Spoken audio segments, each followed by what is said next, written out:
ಹೌದು ಸಾಹೇಬ್ರೆ, ನನ್ನ ತಂಗಿ ಹೇಳ್ತಾ ಇರೋದು ಅಕ್ಷರಶಃ ಸತ್ಯ. ಈ ಮದುವೆ ನಡೆಯಕ್ಕಿಂತ ಮುಂಚೆ ನಮ್ಮ ಅಳಿಯಂದ್ರ ಮೇಲೆ ಒಂದು ಸುಳ್ಳು ಕತೆ ಕಟ್ಟಿ ಅವ್ರ ಆಫೀಸ್ ಸ್ಟಾಫ್ ಜೊತೆಯಲ್ಲಿ ಅಕ್ರಮ ಸಂಬಂಧ ಇದೆ ಅಂತ ಏನೇನೋ ಮಾಡಿ ಪ್ರೂವ್ ಮಾಡಕ್ ಪ್ರಯತ್ನ ಪಟ್ಲು. ಆದ್ರೆ ಫಲ ಸಿಗ್ಲಿಲ್ಲ ಬಿಡಿ. ನಮ್ಮತ್ತೆ ನಮ್ಮ ಮನೆಯಿಂದ ಕಿಡ್ನಾಪ್ ಮಾಡಿ ಎಲ್ಲೋ ತಗೊಂಡ್ ಹೋಗಿ ಕೂಡ್ ಹಾಕಿದ್ರು. ಅದ್ರಿಂದ ಅವ್ರು ಹೇಗೋ ತಪ್ಪಿಸ್ಕೊಂಡು ಮದ್ವೆ ಮಂಟಪಕ್ಕೆ ಬಂದು ಮದ್ವೆಯಲ್ಲಿ ಆಶೀರ್ವಾದ ಮಾಡಿದ್ರು. ಹೌದು ಲಾಯರ್ ಸಾಹೇಬ್ರೆ, ಇದ್ಯಾವುದೂ ನಡೀಲಿಲ್ಲ ಅಂತ ಹೇಳಿ ಮದುವೆ ಮನೆಯಲ್ಲಿ ಈ ಕ್ಯಾಟ್ರಿಂಗ್ ಅವ್ರು ಹಾಕೋತಾರಲ್ಲ ಡ್ರೆಸ್, ಆತರ ಡ್ರೆಸ್ ಹಾಕೊಂಡು ಗನ್ ಹಿಡ್ಕೊಂಡು ಒಳಗೆ ಬಂದ್ಬಿಟ್ಟಿದ್ಲು.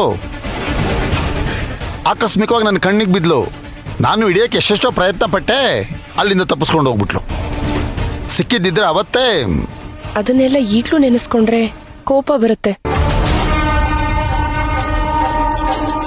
ಅವಳ ಹೆಣ್ಣ ರಾಕ್ಷಸಿನ ಅಂತಾನೆ ಅರ್ಥ ಆಗ್ತಾ ಇಲ್ಲ. ಇಷ್ಟೆಲ್ಲ ಆದ್ರೂ ನೀವ್ಯಾಕೆ ಪೊಲೀಸ್ ಕಂಪ್ಲೇಂಟ್ ಕೊಟ್ಟಿಲ್ಲ? ಕೊಟ್ಟಿದೀವಿ ಸರ್.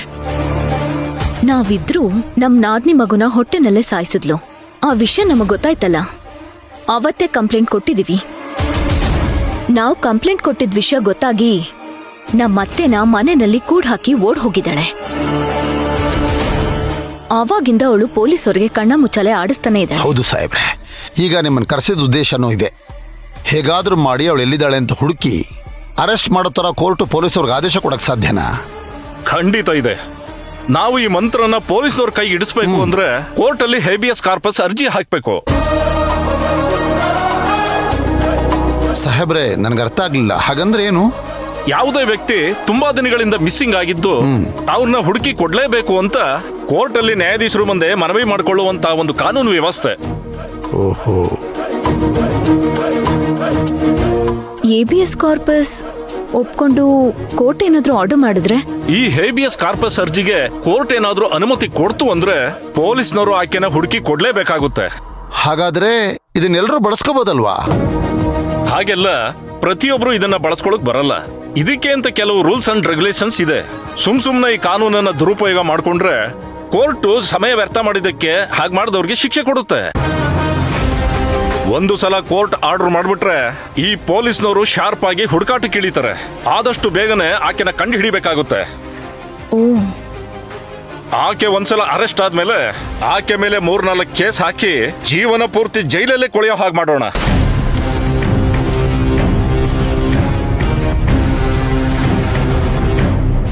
ಸರಿ ಸಾಹೇಬ್ರೆ, ಹಾಗಾದ್ರೆ ನೀವು ಅದಕ್ಕೆ ಬೇಕಾದ ವ್ಯವಸ್ಥೆ ಮಾಡ್ಕೊಡಿ. ನಿಮ್ ಫೀಸ್ ಎಷ್ಟು ಅಂತ ಹೇಳಿದ್ರೆ ನಾನು ಅದನ್ನು ತಲುಪಿಸ್ಬಿಡ್ತೀನಿ. ನೀವು ಕರೆದಿದ್ದೀರಾ ಅಂದ್ರೆ ನನಗೆ ಫೀಸ್ಗಿಂತ ಈ ಕೇಸ್ ಮುಖ್ಯ. ಗೆದ್ದ ಮೇಲೆ ನಿಮ್ಗೆ ಏನ್ ಅನಿಸ್ತೋ ಅದನ್ನ ಕೊಡಿ, ನಾನು ಎಲ್ಲಾ ವ್ಯವಸ್ಥೆನೂ ಮಾಡ್ಕೋತೀನಿ. ಸರಿ, ನಾನೇನ್ ಬರ್ತೀನಿ. ಬರ್ತೀನಮ್ಮ. ಸರಿ ಅಮ್ಮ. ಬಂಗಾರ ಅಚ್ಚು, ಈಗ ನಿನ್ ಮನ್ಸಿಗೆ ನೆಮ್ಮದಿ ಆಯ್ತಾ? ಅರ್ಧ ಅಷ್ಟೇ ಅಣ್ಣ. ಪೊಲೀಸ್ ಅವರು ಅವಳನ್ನ ಯಾವತ್ತು ಅರೆಸ್ಟ್ ಮಾಡಿ ಒಳಗಡೆ ಹಾಕ್ತಾರೋ ಅವತ್ತು ನನಗೆ ಪೂರ್ತಿ ನೆಮ್ಮದಿ ಸಿಗುತ್ತೆ. ಕಂದಮ್ಮ, ನೀನೇನು ಯೋಚನೆ ಮಾಡಬೇಡ.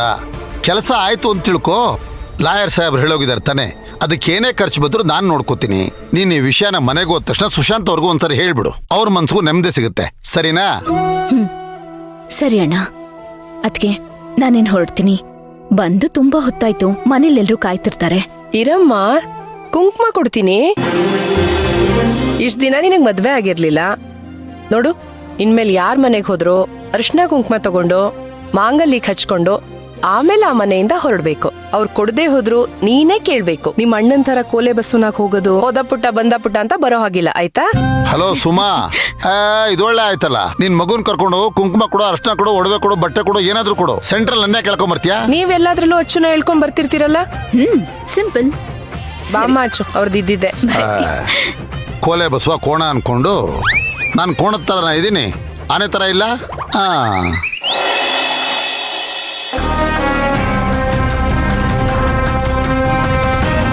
ಓ ಬಂದೇನೋ? ಏನೋ ನೀನು ನಂಗೆ ಕಷ್ಟಪಟ್ಟ ಎಲ್ಲ ಬಿಲ್ಡಿಂಗ್ ಎಲ್ಲ ಹಿಡಿತೀನಿ, ನೀನ್ ಕೆಲಸ ಬಿಟ್ಟು ಅಲ್ಲಿ ಇಲ್ಲಿ ಹೋಯ್ತಿಯಲ್ಲ. ಅಣ್ಣ ಸುಮ್ನೆ ಕಿರ್ಚಾಡ್ಬೇಡ ಅಣ್ಣ, ನಾನೊಂದು ಮುಖ್ಯವಾದ ಕೆಲ್ಸದ ಮೇಲೆ ಹೋಗಿದ್ದೆ. ನೋಡಿಲ್ಲಿ, ನೀನೇನ್ ಲೂಸ್ ಏನೋ ನೀನು? ಅವ್ರ ಅಣ್ಣ ಅವ್ರ ತಂಗಿನ ಮದುವೆ ಮಾಡ್ಕೊಟ್ಟು ಅವ್ರು ಸಂತೋಷವಾಗವ್ರೆ ಕಣ. ನಾವೇ ಹೋಗಿ ವೀರಣ್ಣವ್ರ ಮನೆ ನೋಡ್ಕೊ ಬಂದಿದೀವಿ. ಇವಾಗ ಅದೇ ತರ ಹುಡುಗಿ ಫೋಟೋ ತೋರಿಸಿದ್ರೆ ವೀರಣ್ಣವ್ರು ನಮ್ಮನ್ನ ನಂಬಿ ದುಡ್ಡು ಕೊಡ್ತಾರೇನೋ? ಏನಣ್ಣ ನೀನು? ಆ ಮಗು ಹೆಸರು ಹೇಳಿದಕ್ಕೆ 25,000 ಕೊಟ್ರು. ಅವ್ರ ತಂಗಿ ತರನೇ ಇನ್ನೊಬ್ರು ಇದ್ದಾರೆ ಅಂದ್ರೆ ಯೋಚನೆ ಮಾಡ್ದಲ್ಲೇ ಇರ್ತಾರೆ ಅಣ್ಣ. ಈ ಫೋಟೋ ನೋಡಾದ್ಮೇಲೂ ನಮಗೆ ದುಡ್ಡು ಕೊಡದೇ ಇರ್ತಾರಾ?